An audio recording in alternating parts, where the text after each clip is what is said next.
Hi everyone. So after you watched the first video on the due process clause, which talks about the basics, and the second video, which talks about early due process clause cases from the 1900s and 1920s, we're gonna talk about the due process clause today, and particularly we're gonna talk about cases that involve birth control and abortion, the cases of Griswold versus Connecticut and Roe versus Wade. Now, both of these cases are much more than a 5 or 6 minute video per case, and understanding current due process is a wide field with many cases since, including some that are before the Supreme Court right now.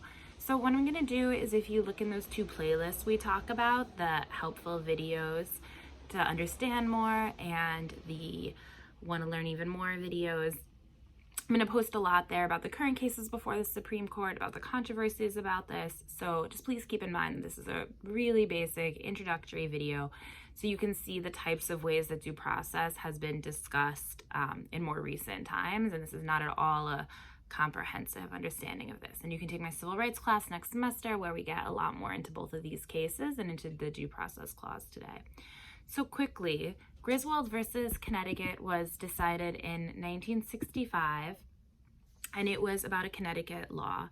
And the Connecticut law made it illegal to get or use any form of contraception. It criminalized the use and distribution of contraceptive devices.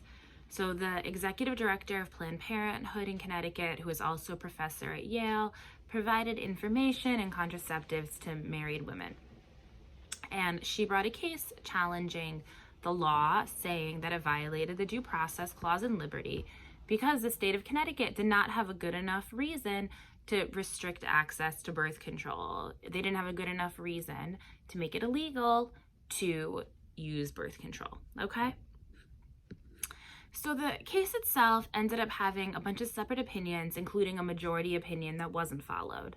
But the opinion that was followed out of Griswold versus Connecticut is Justice Harlan's opinion, okay?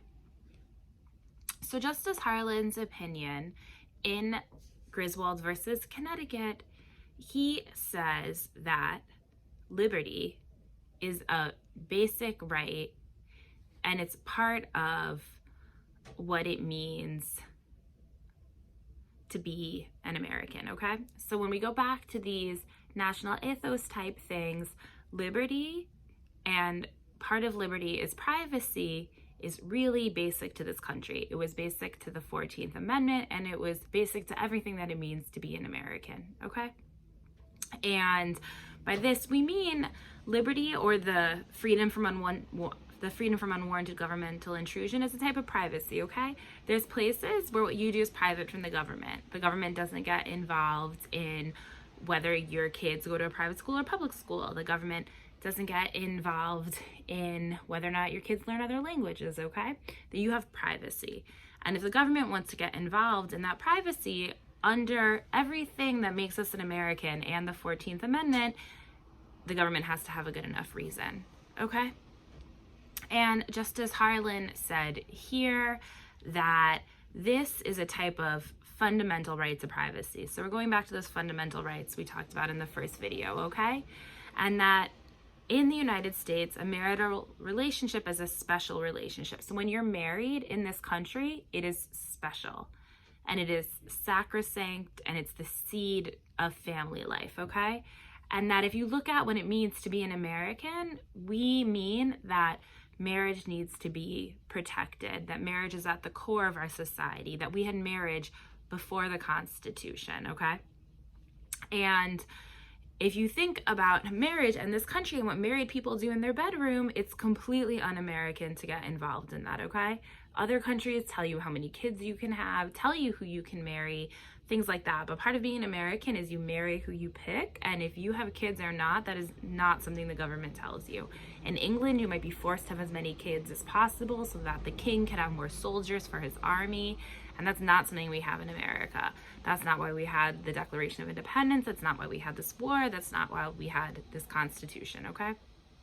So something that comes from this, and that we're going to talk about next week when we talk about the Equal Protection Clause, is that the Due Process Clause is going to look backwards, okay? From now on, starting with Griswold, we're going to look at what we've always protected in this country, what's fundamental to this country, fundamental to being an American. And if there's a law that in the short term ends up getting in the way of this, we're going to be able to invalidate it. So what Justice Harlan says is that we've always protected marriage and we've always given privacy in marriage. And this law in Connecticut that says married people can't use birth control goes against everything it means to be an American, and we're allowed to correct this little blip in history, basically. And that's Griswold versus Connecticut. So they said the law's unconstitutional, as you all probably know, because you can get birth control. So someone overturned that law. And what it ends up taking us to is Roe versus Wade. So Roe versus Wade was decided in 1973, and Roe versus Wade was about a Texas law that made it illegal to have an abortion unless it was to save the pregnant person's life. Otherwise, every other form of abortion was illegal. In the case of rape, incest, even if the baby would be born dead, you couldn't have an abortion. And so the question again is the same question we've been asking in these due process clause cases is, did the government have a good enough reason to say you can't have an abortion? Okay?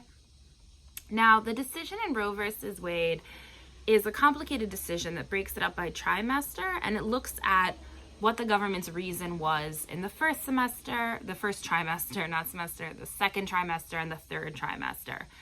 And basically, the government decides that in the first trimester, or the Supreme Court decided that in the first trimester, where having an abortion is safer than having a kid, and where life couldn't live outside a fetus, then states can't make any laws governing abortion, okay? And in the second trimester of a pregnancy, where at that time in the 70s, it was more dangerous to have an abortion than a baby, which is not the case today, then the government could make laws just restricting, just to help the woman's health.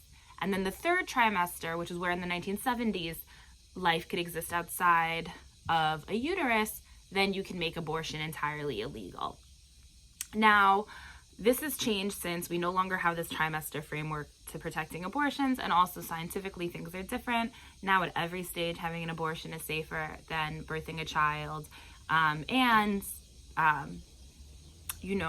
fetus can end up living outside of a uterus and a baby being born much sooner than the third trimester. So a lot of this has changed. But in core, what to take away is that there's some sort of fundamental right to decide what happens to your body that states need to have a really good reason to get in the way of.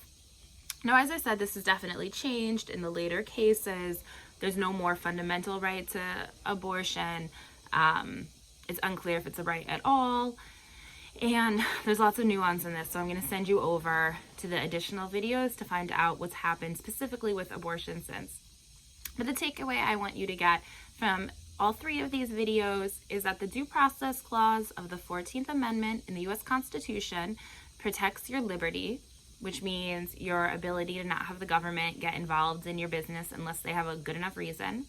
And part of that is your privacy, and things like whether or not to have kids are going to be types of privacy that ends up being protected.